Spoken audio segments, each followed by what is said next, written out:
Mate, firstly, where are we today, Mr. Justin Hill? We're at 35 McGee Avenue, Wamberal. This project's called Mirage. It's definitely the best one to date. It's good. It's going to be a hard one to knock off, but you know I've got ambitions to definitely keep knocking them off. But this one here is obviously been sold about 2 weeks ago.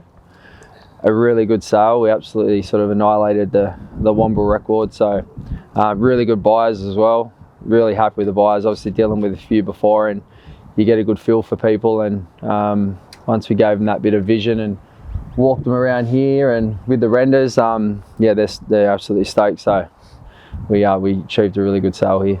And if you don't mind me asking, mate, I think it's public knowledge anyway. What were the numbers? We sold this one for 7 million. Strike me pink. It's a lot of money. Yeah, it's an insane sale, but I had that number in my head from the start. I did it to do like maybe a 6 or something like that.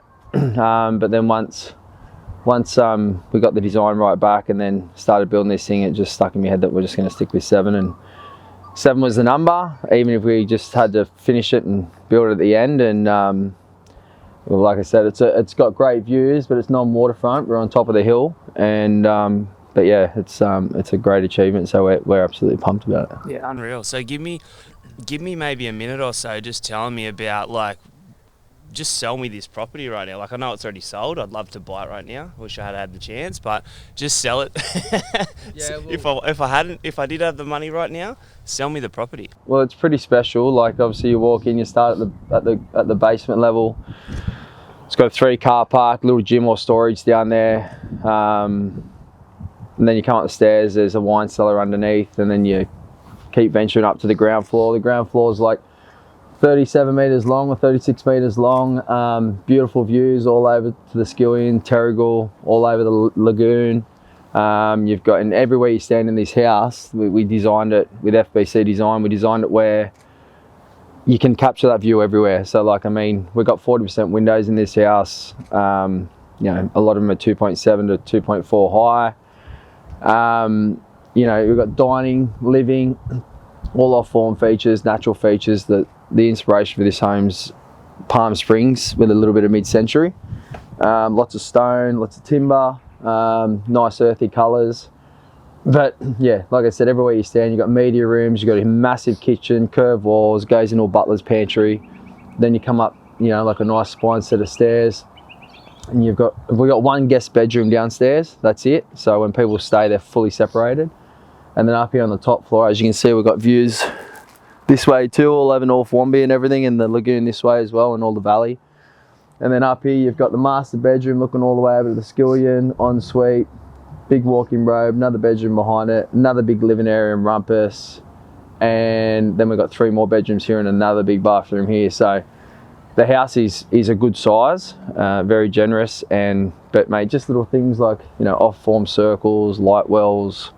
Yeah, it's going to be a pretty special home, and it's in a really good location. Obviously, McGee's probably one of the best streets in Wamberal, with Clairvale and all stuff like that, if you're not on the beach. But the beach is got a bit of bad recognition at the moment, obviously with the erosion. But no, that's the vision I had here. And you know, I got there's little things like that hit me more, are these like overhangs, off form overhangs.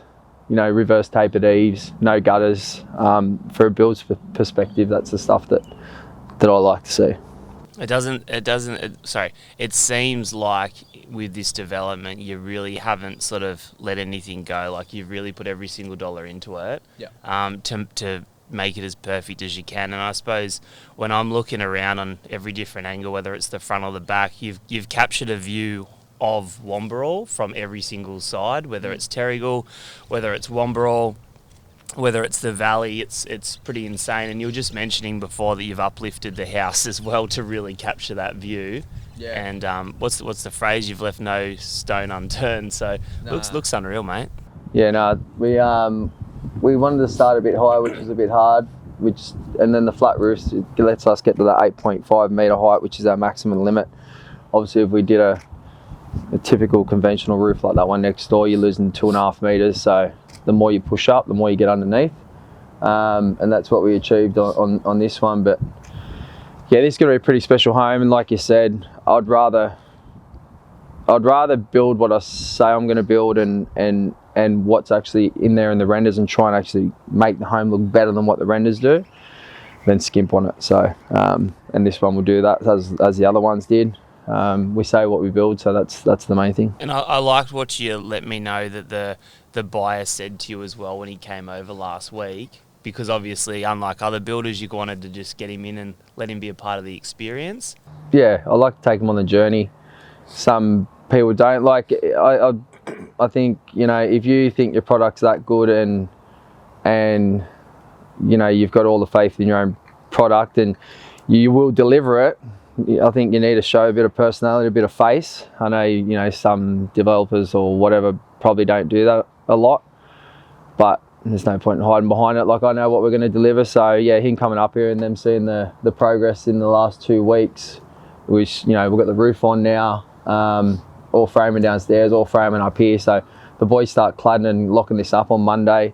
All the windows are in. You know, we're not going to sit here and dick around. Like, we'll push this thing and yeah, try and have it done when we said we're going to have it done.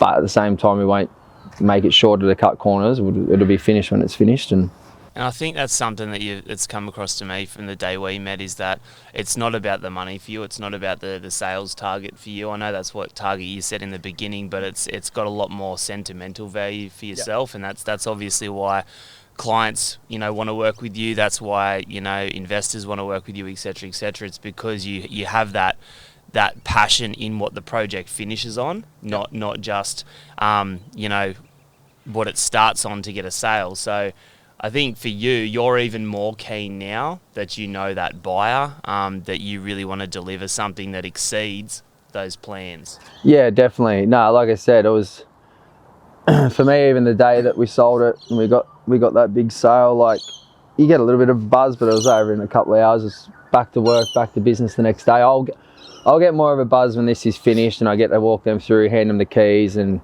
you know, like I said with the other ones, drive past and see Mini. Like, when it's finished, that's when I'll get me kick. It probably won't last that long, but that's when I'll get it. Not so much on the sale. Like, I'm sort of over that part now. I want to build this thing and make it special. So yeah, but I'm pretty excited to hand them over to these guys, because they're great buyers, like as all the other ones are, and that's important to me. You know, you need to fit that person to the house, which I think is important, especially after it. Yeah, and I think there's something that still stays with me, and it's a comment that you made about driving past and seeing what you've created. Yeah, no, definitely. Well, only a couple of weeks ago, I went past the hilltop one just down there. I was driving past to come up here, and Brian was like tinkering in his garage like he always is. He's just non-stop, and he's like, "Hey," and I pull over, and next minute me and him are sitting in the gutter just having a chat for about 15 minutes, and I love that. You know, he loves it. Like, he's you know, he said he's super proud to live there, and you know, it's good to take people there, and obviously the other ones as well, but that was the one before this, so I'm always going past there, and you know, I'm always stopping there with them and seeing Brian and Marg and that, and it's that's good. You know, I want to do that with these people and make sure that, you know, for the years to come after they're living here, that they're happy and content. Like, that one went into the Coast magazine. We've got a message for this one to go in the Coast magazine, but we won't make the summer one, but August. But there'll be a few things done on this one as well. But no, that's important. Awesome, mate. So like we spoke about before, I think it's time now to go back in time, okay? Because that's kind of the angle for this podcast, is to go back.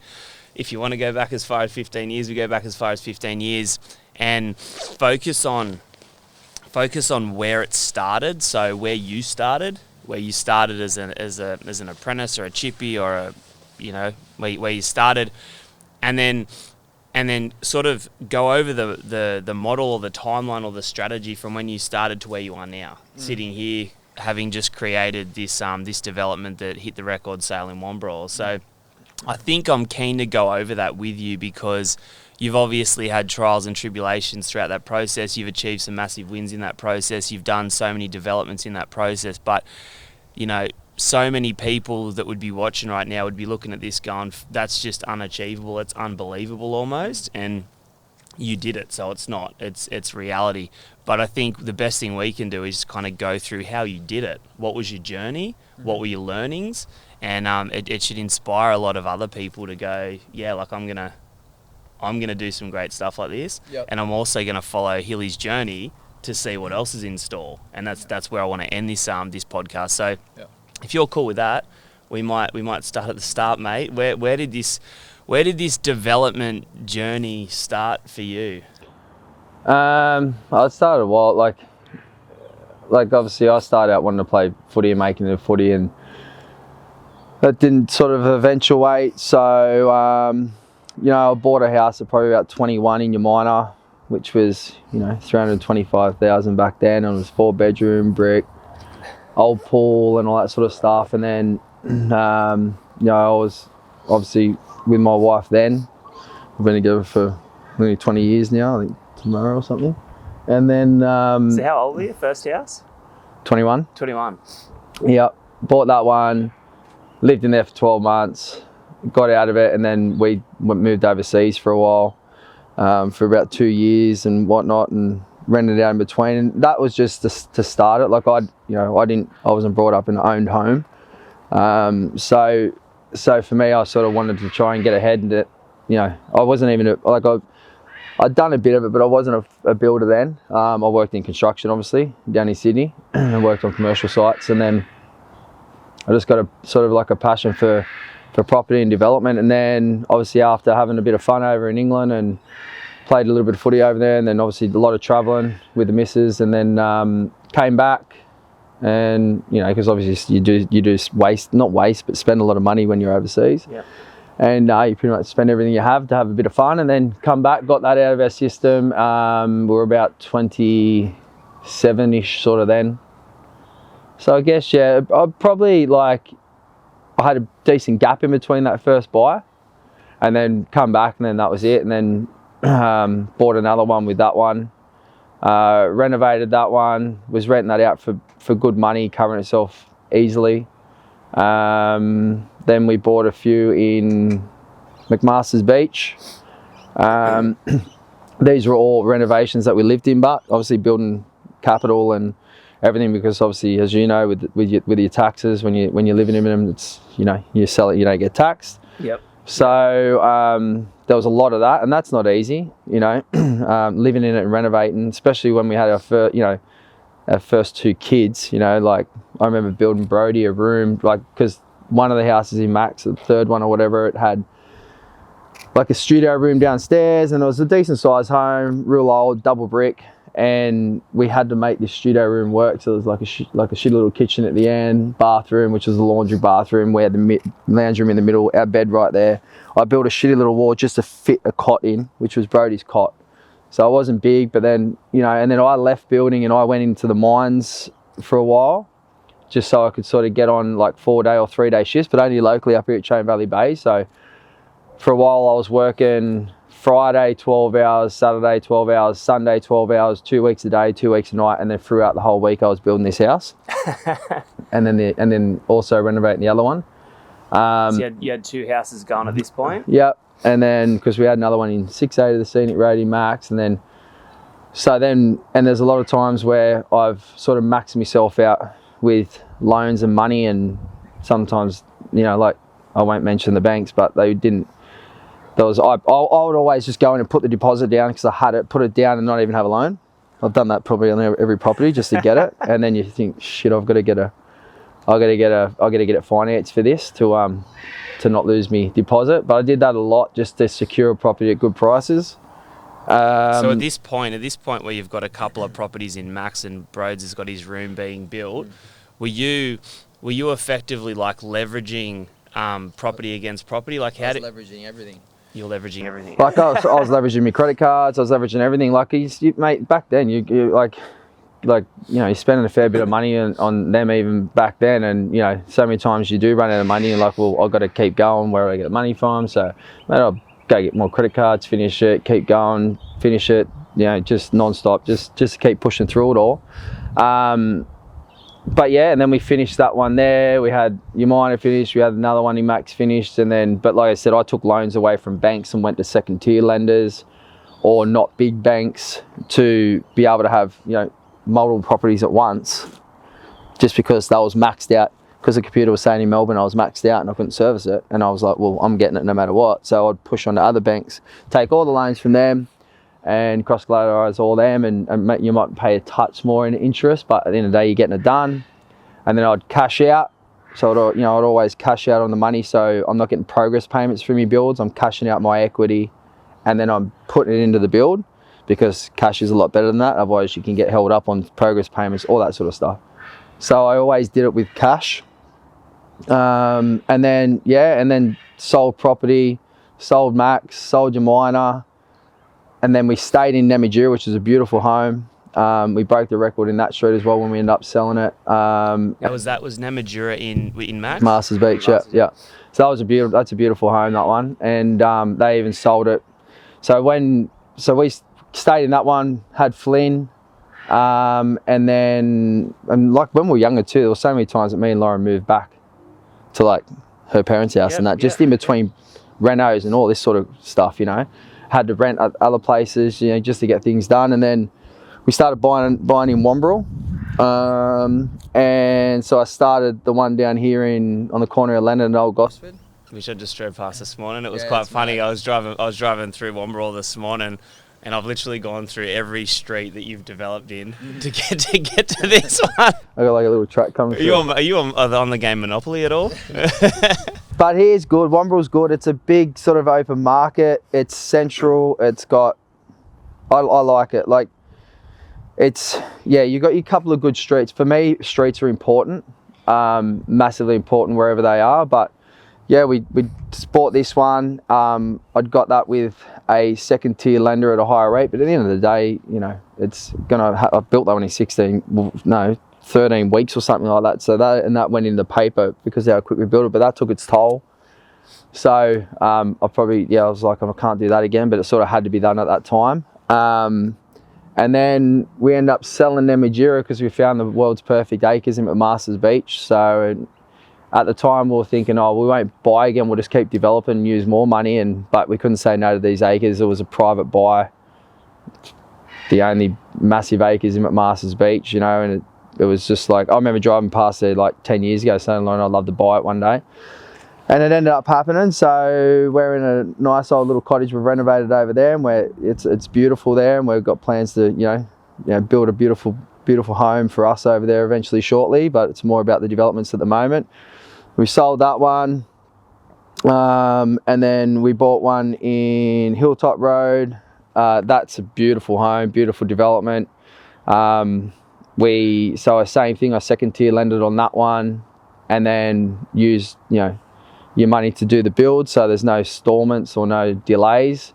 Built that one, and then that one I had a budget in mind, I had a figure in mind, and then that budget just was gonna, I knew once I get the design and I like it that much, I should be more disciplined and maybe say, you know what, maybe I should peel back a little bit. But once I see it and I get it, I'm like, no, I'm building it, because I'd have the shits if I built something else, because I know that would be stuck in the back of my mind. So I just went for that one and thought, well, hopefully we can get the sale to achieve it. And then we ended up doing that, selling that one just, you know, maybe 3 months out from the end of the build to, you know, great buyers, Margie and Brian, and broke that street record. Obviously Namatjira sold, broke that street record, broke Old Gosford Road street record.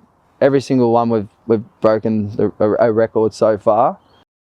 Yeah, so there's a couple of common themes here, right? Like I just want to go over, because some of the guys watching us would be, for example, what's a second tier lender? Okay, so you're obviously, you've played a very good game. Like it's very obvious that once you got back from overseas and once you started running 2 properties at once and leveraging them against each other or cross collateralizing, as you said, you started to play a very good game. And the things that I'm seeing are, you had visions for property, you had designs based on visions, and you were willing to do whatever it took to get the finance to be able to get these projects done simultaneously. So am I on the money?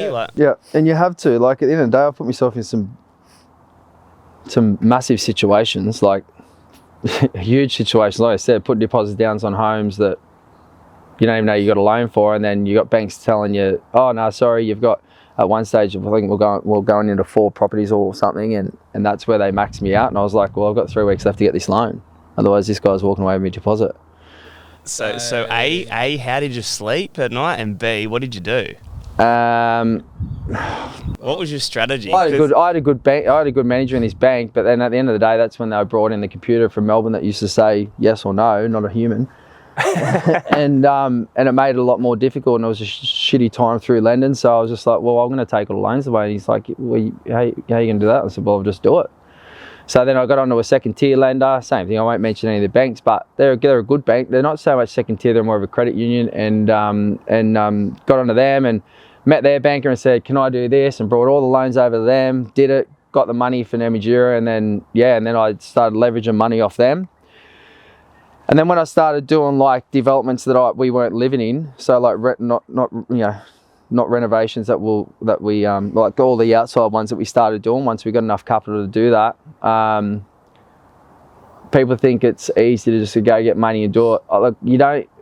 When you're in them situations, you need to build them quick. You don't want to be dealing with bigger banks that have really strict payment terms, and you can be held up for 4-6 weeks in between payment terms. Like it's not feasible. So I just would go to, and when you're starting, obviously I became a builder a while ago, and then I was building for people in Sydney, and then come up with when the time was right, and then started the business up here maybe 4 or so years ago, and it's going well, and the boys are absolute legends, and we've got a great crew, but you got to have 2 years financials, you got to do this and that. So I just was like stuff it. So I went to two second tier lenders that have a bit higher rates, and I just did low doc loans. Low doc loans is, if anyone wants to know, is obviously you don't have to show, you just tell them what you earn, and pretty much that's it, like off buses or whatever. It depends on what their regulations are, and I'd go to them, and then I'd get the loan for the property through them, pay maybe an extra 1.5%, or maybe, but you're only doing it as a development, you're not holding it forever. And then I'd use my money to do the build, and then finish it, sell it, and then pay it out, and then go again. So it was all like low doc second tier lenders. And I think throughout that whole process, with you seeing the vision, creating the vision, getting the design, and then doing whatever it took with finance, whether it's a main bank or in your case, not a main bank and more of a second tier lender like a credit union, you were so bought into the vision, you were so bought into the end game that the interest rates, whether they're 5, whether they're 7, or whether they're 10, became irrelevant because you saw the real rate of return you were going to make 100%. From selling that property. Yeah, and obviously there's a massive risk to it as well, like anything can happen in 6 to 12 months. Like here, like obviously when we sold this to the market, well, up here I don't think it's a downturn. I don't think the prices are getting lower. They won't get lower up here. There's too many people moving here. The fact of it is that there's just less buyers. So at the end of the day, if you have the right people around you, like, we use, the boys at McGrath, Matt and Trevor and Jordan, that's it. We stay with the same team. I think that's very crucial. They bring the buyers to suit the property. So, and I think if you build the right product, you're going to get the buyer anyway in this sort of game. Yeah, it's different if you're sort of living in a home and then you want to on-sell, and it's sort of like a low to mid sort of, it might be a bit tough at the moment, but I think if you deliver the right product and you get the right people around you and get the right buyers, it doesn't matter. Like I said, we achieved this one on what they call a downturn, which I think up here is just there's just not as many buyers at the moment. And I think that's important, which I want to touch on. Like if you look at the contrast of property that I hold right now and property that you've just sold, right? We've spoken about, I've got one property at the minute for sale that won't sell for circa $1 million, right? You've got this that sold for 7. So I think it's really important to understand your market, understand who you're selling to, 100%. And that's something that you've been pretty solid on me with as well, going like, who is this for? Like, who are you designing this for? So if I went back to when McGee was an idea and you were talking to your team like you just mentioned, what was the initial vision that you saw? Like, however long it was, 12, 18 months ago, when it was about 12 to 18, yeah. No, we settled on this. No, it's only, what are we now? What month? Almost September. We settled on this in it's 10 months. Okay, okay, so that's insane, because I was there at the start with you when you were buying this. Go back to then. What did you see before you even bought this land? Like what was going? Matt brought me. I've always loved this street. Like, I'm not gonna lie. It's funny how this worked out. But this used to have an old little brick house on it, and there's pretty nice houses along this street, as you can see. And I remember driving up around this street, you know, and seeing these properties. There's this little old, like, this was a few years ago. I was like, you know, and that would have been, I don't know, back then, like one something. But I had other ones I was doing. But it's just a really good street. And then, you know, that drifted away. And then all of a sudden, Matt rang me and said, "There's a property up here. We got to get it." And we come up here, pulled up to the gate. It was a building. It was already bowled down. The trees were gone. People had started. It had a DA of this huge monstrosity. It didn't suit the land, and it looked like, to me, it looked like a block of units. And I know they had a few submissions with it and whatnot, and they just come to a halt. And it was only like, they only had the land, the shoring, and a couple of footings, and then I was like, yep, no, this is the one. So I started negotiating, and we bought it within, like, in the week or two, and then got the identification survey done on what was here to see if we could utilise what was here. And I already had an envision, because the land is so long, like it's like 70 metres long, it's 1,000 square metres, of the house sort of taking up one side of the land and the pool in the middle. And I started to get the vision straight away. And then, yeah, we secured it, done the identification survey, got FBC involved again, as we always do, and then did the design based on that. But in my head, I wanted to move away from Hamptons coastal, which is great, you know, like it's a safe sort of home to build. But I wanted to move away from that. I always had Palm Springs in my head, and I've always wanted to find the house. I've got another one I want to really do, which would be opposite, like going down the hill in my head. But this one was definitely going to be Palm Springs vibe with a bit of mid-century, so a lot of curves, you know, a lot of natural stones, off-form concrete, you know, timber, big open plan living. Just like, we've even got curved glass down there, which I haven't done before. That'll go in at the end. And but yeah, just got a vision from that. And then me and Dave work closely together on it. And you know, he always comes back with and nails the brief, like he has every single time. And then once we got it, that was it. We were able to start straight away, which is good, because it already had a DA, so we pushed that to the absolute limit, probably way more than what we should have. And then just kept pestering council to get the S455 done. And yeah, and we just kept pushing through it and digging out all the sandstone. We moved 1,200 or 1,400 tonne of it. So yeah, and then we've got to this now. So I think this will be done in about 5 or so months. And yeah. So you came here, you had the vision, you saw it. It was moving to bigger things. You were going away from sort of Hamptons to more the Palm Springs style, and you saw great opportunity for it. Obviously, there was something in the back of their head, because you're playing in a new ball game now. You'd gone from, like, you know, 5 years ago, running multiple single dwelling, smaller kind of developments, right, that you'd lived in, you'd flipped, and you'd made tax-free money on, to starting to transition into this, which was a much bigger ball game, right? You weren't in the what is it, the junior league anymore. You're in the major league.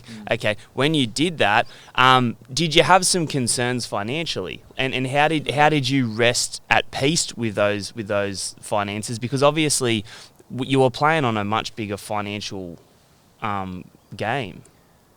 Yeah, no, it's funny, like I'll go balls deep on anything. Yep. And yeah, and sometimes it does scare the shit out of you, but I don't know, you just sort of think, what's the worst that can happen? I mean, you know, as long as you push through, you're still living and breathing. I'm pretty sure if you love something enough and you're passionate about something enough, you'll make it work. But yeah, this was obviously a lot different. You know, I remember the first house we bought was 325, as I said, but we kept that for a fair while, you know, a long time, like 10 years, I think. And, or maybe a bit less, like 8 years or something. And then we had another little one in Max, and we sold that for 625, and then the next one sells for 8 something, and the next one sells for, you know, 1.2 or so, and the next one sells for 1.8, and then you go into 2.2s, and then two, I think the one before this was like 2.7 or something. And then obviously we just jumped to that. So, but obviously the market went with it as well. Like, you know, the one, for instance, the one we sold in Emma Masters Beach, that they did nothing. They just bought it off us and moved in there for I think 18 to 20 months and sold it for $1.2 million more. You told me about that. So I mean that's great to see, and we got a different agency sold that, obviously because it wasn't with me, it was with the new buyers, and they moved on, and they even rang me up and said just that everyone was just commenting on how good the quality of work was in there, and even the building and pest report come back and said it's one of the best building and pest reports that they've seen. So those things are important. Like I don't want to be going back to a home to be fixing stuff. I know things happen, but that's sort of how it all happened. And then we jump onto this sort of scale, and now I want to stay in this is where I want to stay. So we want to sort of push. I want to push, like this is pushing it, I think, but I want to push it even more, like way more. So I've got some probably crazy ideas in my head for later, but yeah, I want to be building homes that stand out. Yeah, and you've obviously, back when you had your first home, which was, when you were 21, circa 350k purchase price, you ran some form of a financial feasibility at that point, and then as you've gotten bigger to the ones and the 1.5s and the 2s and the 2.5s, you've been running financial feasibility, even though you've been using, like you said, second tier lenders, and now as you got to this kind of tier, you've been also running financial feasibility. So there is a financial feasibility of some degree that's been operating since the start to be able to get you to this tier. Yeah. What are some of those things that you consider? Well, I think obviously your purchase of the property at the start is very important. I got contacted by these guys in Sydney the other day to try and do a JV when I went and sat down with them and went through what was bought, and in 10 minutes I was like, no, I'm not doing it. Like it's too risky. It's not right. What would you do with your property? And I said I was probably a bit blunt. And I said I wouldn't have bought it. So then that was done. I had the lunch for half an hour, and that was it, and was out. Like it's important that you buy the right thing. Like I know at the end what I'm gonna. I've already got it in my head, so I know what I'm gonna like build and what the product will be. But at the start, you got to get it as good as you can. Like at the end of the day, if you're getting a couple of $100,000 less, well, that's a couple of $100,000 that you're probably going to blow out in your budget or whatever. It depends on the build, But that's important, land acquisition, and then you got to take into consideration there's so many costs. So like, you buy the land, you get your stamp duty, you get your build, but gee whiz, there's probably 6%, 8% of other costs on top of that of a total development costs that you've got to include, which is you've got your consultants, you got your DAs, you got your applications, you got there's just so many other unknowns that you've got to take into consideration. That are expenses throughout the whole thing. Obviously lending, development finance isn't cheap. No. But at the end of the day, it's quick money, it's good turnarounds. But the main thing of all, you've got to have the right team around you, you've got to have the right people around you, and not chop and change, and not just use people up and go to the next one. Like we've got the same agents, same architect, same electrician, same plumber, everything's the same.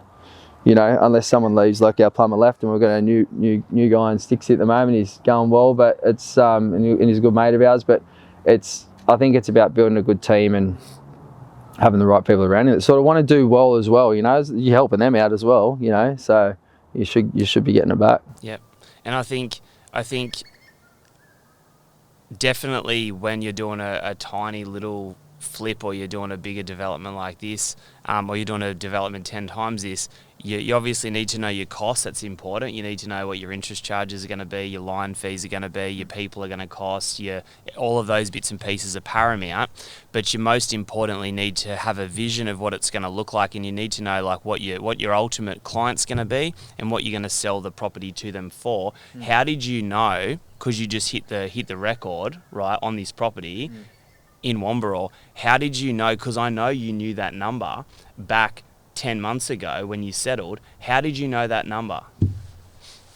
I don't know, like I got this to sort of be a hopeful of, I knew that you would have to get a 5.5, and then it became, right, I will do this and get a 6, which was still would have been the record anyway, which was still pretty ambitious, I guess. But Matt was on board, Trevor was on board, they were all on board with it, and So I was confident around that. And then once I do the design, it comes back and I'm like, oh, that's pretty good. You know, and I'm like, should I be pulling back a bit and just trying to go for what I said? And then I was like, no, we'll stay to like 6 to 6.5. And then people were off, like once we even just threw a couple of renders out there and a couple of people were sitting around the 6 and it could have just went bang, sold it before I even started here. And, which would have been comfortable and, you know, probably a lot more stress-free. And then I was like, nah, like the product's just too good, you know, and then yeah, just kept pushing along with it. And then once the design come through, we started getting offered 6.5 and we'll sort of say no. And then, yeah, I just had the number 7 in my head and that was it. I was just like, no, we're just going to get that. Like, it was just, that's what we're going to do. Even if I had to like get even more stressed out and like and come towards it and build this all the way to the end, I just knew that once it's finished, it would get that. And then, yeah, all of a sudden you get rang up and these people are walking past this street every morning and watching what's happened, and then they call up and then they come up, and then there's no, they don't stuff around these guys, and they're really good people. Like I said, I was dealing with some tough ones. You know, some I was dealing with, they're drawing their own drawings and having 78 different conditions in it, and I'm just like, I can't. No, I'm not doing this. I'm building what I said I'm building, and that went on for 3 months, and I'm like wasting all my time. And then I'm like, you know what, just drop it, take it off. And then these people just rang up, you know, a month or 2 later, and that perfectly fit. So that was the number, and that's what we got. That was it. And it was almost like they were the people that you initially had envisaged would buy this property 100%. back 10 months ago when you settled on this block, right? They were and you stuck to your vision, you stuck to what you wanted, you put in the extra time even after you'd sold the property because you wanted to deliver that. Yeah, no, 100%. Yeah, no, they're great buyers, like successful. They've bought a few around here. This will be their home, obviously. Middle-aged, 3 young kids, so this house is perfect for them. All the kids are on the same level. People stay. They've got the separate one down there that can be fully closed off. So it was ideal for them. And yeah, they're definitely, well, all of them so far have been. They're the perfect. It's important to me who lives in this. You know, I've met some people they've come up to have a look at this, and then after I'll be like, oh, I don't know, like, and then you know, the agents might be like, oh, you know, it's a sale, but it's not just a sale. It's like it's people you need to have the right people living in here, like 100%. And I think that's something that I was fortunate enough to be with you through the journey, where we've had conversations, and all I've ever said to you with especially any sales price is always back what you believe in, back what it's worth, you know, from the beginning. And you did do that, and you got the result that you wanted. So I think it's like there's something important in this, and I kind of want you to recap it rather than me to recap it for you, is there's something that you've done from the beginning when you had that first 350k property all the way through to this property right now. There's a couple of key things. Now I'll let you give your spin on it. What I'm hearing is like you've obviously stuck to a vision on any property that you've had, like because out of passion and vision and desire, right? So you've done that the whole way through. You haven't let finance be a blockage of that. So you've gone, how can I make this work? How can I leverage banks or leverage second, third, fourth tier lenders, credit cards if I had to bring my dream to life? You've cross-utilised property to next property to enable yourself to continue to increase the value of your developments. You've made sure you've got the right team around you. So if you didn't know what this would sell for, you could get that indication, and you could work with guys like the boys at McGrath that you mentioned, as well as your other team, whether it's your legal conveyances, etc., just to make sure like you could do your vision, right? And you weren't just assuming. What else did you want to add, mate? Because I'm like, it's starting to produce a bit of a strategy, if you like, on how to get from 0 to 100. Look, at the end of the day, you got to be driven to do something, no matter what. If you don't have any drive to do something, well, I don't know how you're going to do it. And I won't stop at anything. Like, it's, I'll keep pushing, even when it's so hard to push. You just got to keep doing it. But at the same time, you can have the drive, but if you don't love what you're doing and you're not passionate about what you're doing, well, that drive's probably only going to get you to a certain point.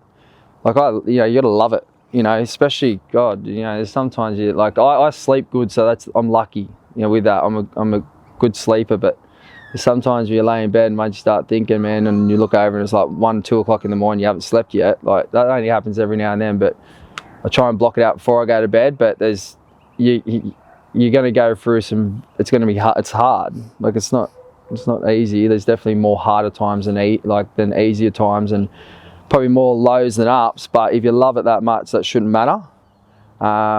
So that's important. I think the passion and the drive and the love, you got to have them. If you don't have them, well, you just do it going about your everyday business, aren't you, at the end of the day? And is it fair to say that the more you increase these developments in size, that passion and that drive and that love is almost getting... It gets more. It definitely gets more. Like, I've done this, I won't be able to go backwards. That's the hard thing. So, like, everyone's been to scale up, and that's like anything in life or in business if you want to scale up. But the next one's, it's going to be hard to beat this one, but I'm going to beat them. There's going to be, all right, I'm going to push this one next one. I'm going to do this one next one. And I want to keep exceeding it all the time. But like, even when, people go to cinemas, do all this, like I try to do a bit of that years, like a long time ago, and it wasn't for me, because half the time they just try and sell you something at the end of it. Swear, mate. That's just that passion coming out. It's like in the, I thought we were in the kids part. Watching it, the kids section. We're in the adults room up here, mate. You're good. But yeah, I started doing that. And look, at the end of the day, they said to sell you something. At the end of it, they'll sit you down and try and sell you something. So, but there was one thing I took out of it in one of them, and this guy was like, at the end of the day, you got to get the money from wherever you can. Like, I've borrowed money off people, but before to do things, borrow it, give it back, do the same to them, do the same for them. But I've done that, and it's good to give it back. And I've done that for people who have, helped me out at the start. And they'll get good returns back. But you gotta just, if you want to do it, you got to get the money. And cash is money in developing. It doesn't work with equity is good, and we have equity obviously, and that's great. If you want to go buy an investment property, that's great. That's good. Cross collateralize, get the next one if you can service a loan. Development doesn't work like that. Development, you got to have cash, because they will go as first mortgage, take first mortgagee before you. So if something goes belly up, they're selling the property, not you. You're second mortgagee. So if you have a bank there and you buy a property and you want to go to a development on another one, which you want to stay clear of, like bank development construction loans, because they can be held up, as I said before, you need the cash, because they don't, that lenders, that finance is not going to sit second tier lender behind the big bank first tier lender. So you need the cash capital to put in, so there's no security. They will do it. Some will do it, but they'll hit you with 15% margins because it's too risky. Because they know that the bank's going to sell it first, then they're going to get paid, and then you probably won't get anything. So yeah, equity is great, but it's not the best for doing these. It's good for investments. It's good for if you want to buy another one and hold it and rent it out. Which I think that's what's important for people to understand, is that for investment properties and holding properties and long-term play, right, that's cool to use equity and use the equity from one to the other. But when it comes to developments and you getting these done fast, e.g. 10 months, right, you can't be waiting around for a bank to give you a payment so you can get it done. You need capital. You need to put your cash up first, because 30%, you need your 30%. They want you to have skin in the game. They want you to pay your interest as you go. So if you go belly up, they've got their interest, they've got the skin in the game, and they're getting the money before you do. Like that's how risky it is. That's how cutthroat it is. And we've met some really average ones and great ones. But like I said, I had a second tier lender and I bought the acres that I'm in now, like on a 5% interest loan. And then refinance when you've done what you needed to do. I bought that knowing it was such a great buy. Like, it's 35 acres. And it's just a dream of, that's where you want to stay. There's no one around you. Me, Lauren and the kids love it.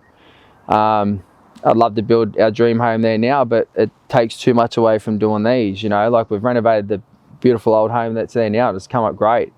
But I bought that on a second tier lender because I knew at that time I couldn't provide, because it was like I wasn't even hit 2 years into the new business, so I couldn't provide them what they wanted. So I was like, well, I'm not missing out on this. So I got a second tier lender and a low dot loan and bought that, and said, you know what, if I deal with this for 12 months and then I can get a proper lender in at good rates, 2 to 3%, that's what I'll do, you know, because I knew that this thing was, if I had to pay an extra 50 grand for that year to have this property, this house was what I bought it for was quadrupling. It's going over. Exactly. And it did. And, you know, and then it got a bit harder and harder, and I still couldn't get it. And then it pushed out to 2 years, as you know, to get the loan. Randy just got it not too long ago, to take it over. Yeah. So that was a battle. That was a huge battle. Sometimes I think, you know what, it's just going to be easy just to sell this joint, cash in, and do whatever I want, you know. But hey, I couldn't.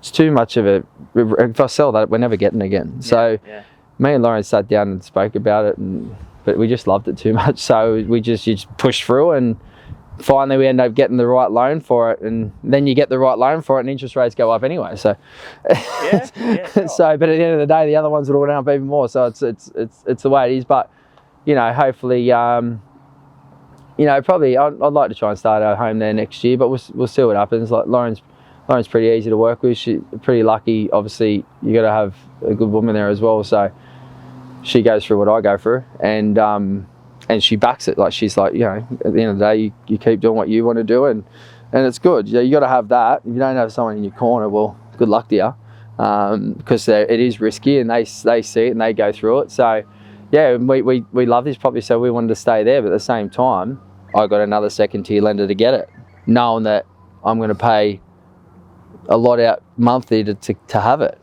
or not have it. So that's the way we went, and finally secured the proper loan. And look, I had to do it as well. Look, I'm not even near your level of understanding of building. Like I said to you, mate, I struggle walking up a bloody scaffold, right? And it's you know, I like a keyboard, but you know, I'm playing in a similar space, like that property at your minor, right? Which, you know, this we've just renoed.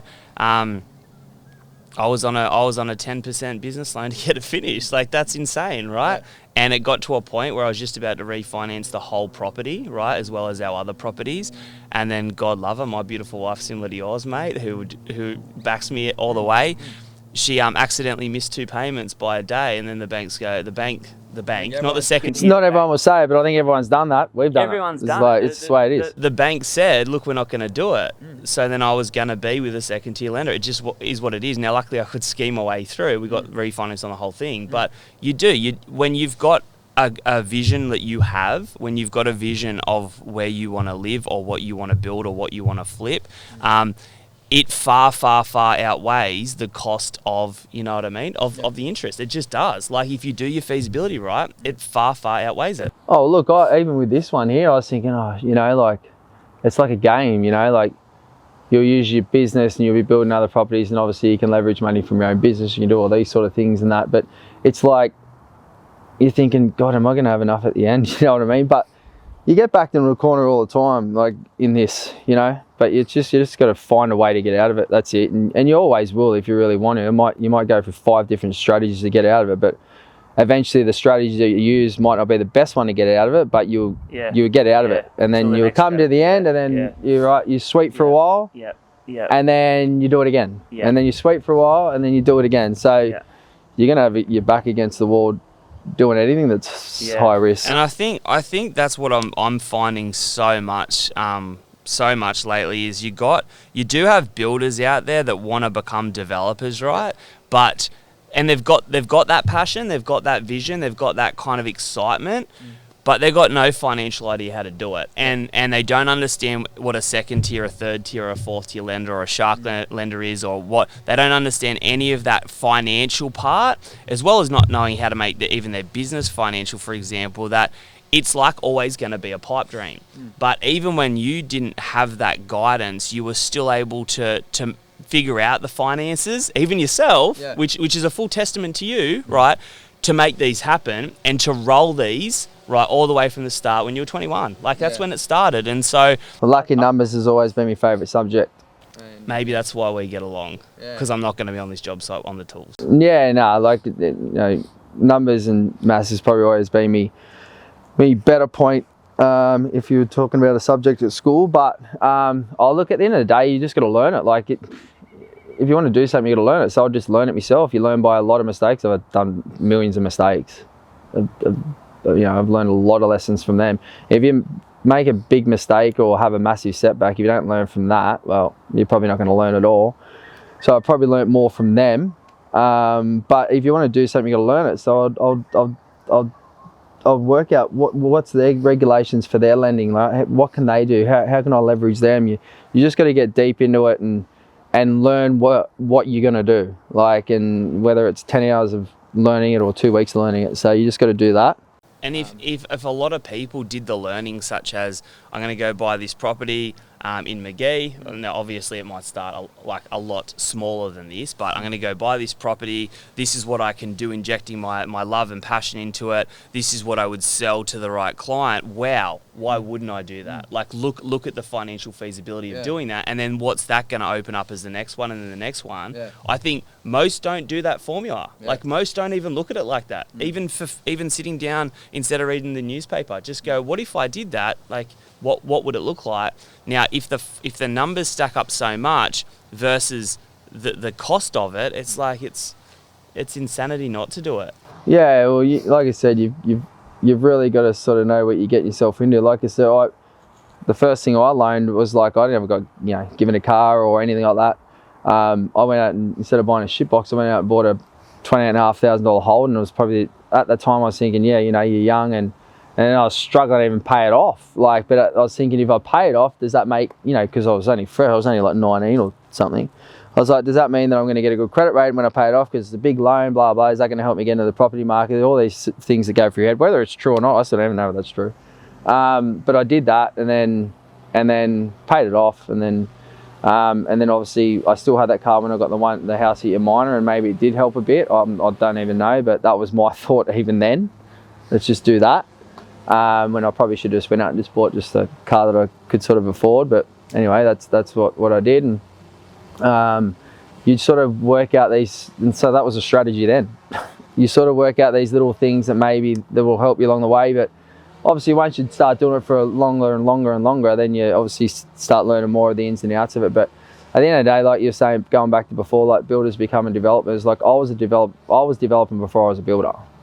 So I was the other way around, which, because, I thought I was going to play footy, and then I couldn't go, at that time I bought a house, so I couldn't go back and do an apprenticeship. So I bought the house, and I worked in construction down in Sydney, on bigger sites, and we was getting good money from the start. And then I was still playing footy and earning money doing that around here with a lot of the boys and a lot of my mates. And then, whether it was down, whether it was in the Jim Ream Cup or up in Newey or on the coast. And then, so you're sort of banking that money too as you go. And then, I was earning money on this construction site, so I could pay me loan. So then I'd done my apprenticeship at night time at TAFE for 4 years. And so I was training Tuesday night, and then Monday, Wednesday, Friday going to TAFE, doing my carpentry and building ticket, because I couldn't let go of the money I was getting down there. How much easier it would have been just to go to a 4-year apprenticeship and be up here, but I couldn't pay off what I had. So I went and done that at night, and then playing footy on the weekends, and then did that, and then got my building license. So I was already developing homes then. But they're the ones that I lived in. Yep. Then obviously pushed on to get me building license, and then starting the building company, and then really ramping up the developments, because obviously I had the team to do it then and stuff like that. So I was the other way around. Yeah. And I think that's a good way, because I think a lot of builders, they get stuck in this this pipe dream of where they want to do these big developments, but they're not financial in their building business, and they haven't got a development or multiple developments done then. So they're stuck in this non-financial, non-leverage of the second-tier lender's position, where they're like, how am I ever going to get to that? Whereas you kind of did it the non-conventional way, or the unconventional way, I should say, and you've gone, this is what I'm passionate about. I want to do this. I've got some funding from footy, or I've got some funding from the mines, which enables me to keep doing it. And then you were like, I could do this so much bigger and better with a team, but then that team needs to be profitable as well. So you can transition between client and development, which I think you've kind of hit the money on the head now. But it's like, these guys have just got to... It's hard. Like, it's not easy, but... It's a game. It's a game. It's not hard. It's a money game. It's a strategy game, and it's a vision game. Like, you're the key. You've got a vision. But it's you just at the end of the day, you got to be prepared to go through shit. That's it. Of course. So if you're not prepared to go through it, I probably don't do it. But if you are, do it, because it's and if you got to love it. But like I said at the start, I was doing more because I hadn't had my building license, so I was doing owner builder builds when I was doing my developments that I was living in. So that was another strategy to try and get through, so you could do them. And then obviously when you get your building license, and then you start, you're doing through another company, and then you've got to put all your homeowners warranties on them and all that sort of stuff. So everything happens after it. So it's a different ball game now compared to what it was, whereas owners builders didn't even have homeowners warranty. Yeah. So yeah, things changed, and you evolve into sort of the next step. So yeah. So let's say you've got a 21-year-old Justin in front of you right now, right? And you had to give him some... tell you what I was when I was 21. Yeah. Maybe 24, right? And you had to give him some sort of advice and guidance on how you would get to where you are now, right? What would your wisdom be? Like, what would you say some keys would be? Same as what I went back to before, mate. If you want to do something, do it. But you got to love it. You got to be passionate about it. You got to be willing to go through the shit. You're gonna have tons of setbacks. And you got to make it financially feasible, I think, as well. Yeah, you do. And then, Every step. and I get I'm past now. Like, I just want to get these people in here and enjoying this home. But, my mind's already fast forwarded to what I want to do later and later and later, and just trying to keep exceeding, these developments and whatnot. But you've definitely got to have a drive and a passion for it. So I don't there's not much else to it. You just got to be prepared to grind. And I keep saying it the more we've spoken about this, that in every step you had a vision, right? The designs got bigger every step, right? And you made the numbers work to get you to that vision every step. And pretty much most steps you pulled off, right? And it's enabled you to compound as you go to be where you are now. So what I want to finish this off with, mate, is what is the next step? What is the vision? What is the future now? Like, what do you see now? Because we're going to look back at another session. What is it now? What's the vision now? Look, I just want to keep pushing the boundaries and building some pretty cool properties and developments and whatnot. And probably more, like, I want to keep building for people. Like, we're going to build Matt Stormwide's one down here, which would be an absolute gem of a house. Pretty excited to start that one, and we'll just sort of stay in the more higher end game. I think obviously it might sound silly, but for me, these sort of sales are a safer bet, because I think people who are buying these type of homes are not, I know obviously it's a journey to get to it, but I don't think they're worried about what's happening with the interest rate. If you're buying a house for $7 million, you're worried about what the interest rate's going to do, I think you're doing the wrong thing. So I'll want to stay in, and not only that, staying in this lane allows you to push the boundaries. So then the next home becomes something really special. Wow, that hasn't been done before. And then the next one after that becomes something special. And when it's yours, you get to design these things. Whereas, if you build for other people, they might have just a home in mind, and that's good and fun and everything like that. But I want to sort of push more towards obviously high-end developments and more of them, and still build for other people. But I think more along the lines of, like, ones like this, every now and then when the right ones come up, and sort of stay on that path. So that's sort of where we want to go. And like I said, I've got to, this might be a record in Wamberal, but eventually one day I've probably got a stupid ambition that I want to get the record of the coast. Yeah, and we'll probably be sitting at that place. At that place. So I think, like you said, you were a developer before you were a builder, and the whole way you've been creating, and you've wanted to create on your terms, and every time you created the vision on your terms, made it financial, you got what you envisaged. So I'm excited. I reckon we'll be sitting here in a couple of months and you would have hit that kind of record on the coast. Maybe not a couple of months. I'll give you a year or two. All right, I'll be fair. But that's gold, mate. Look, I appreciate your time. I appreciate your wisdom. We kind of didn't just talk. We actually had a sequence, and I know that's going to help a lot of people out there.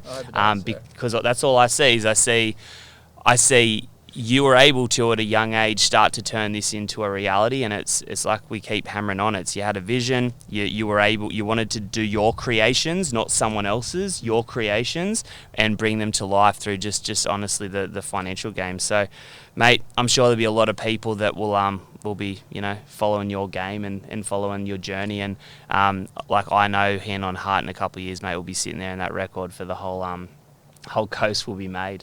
So thanks for your time, brother. Anytime, Russ.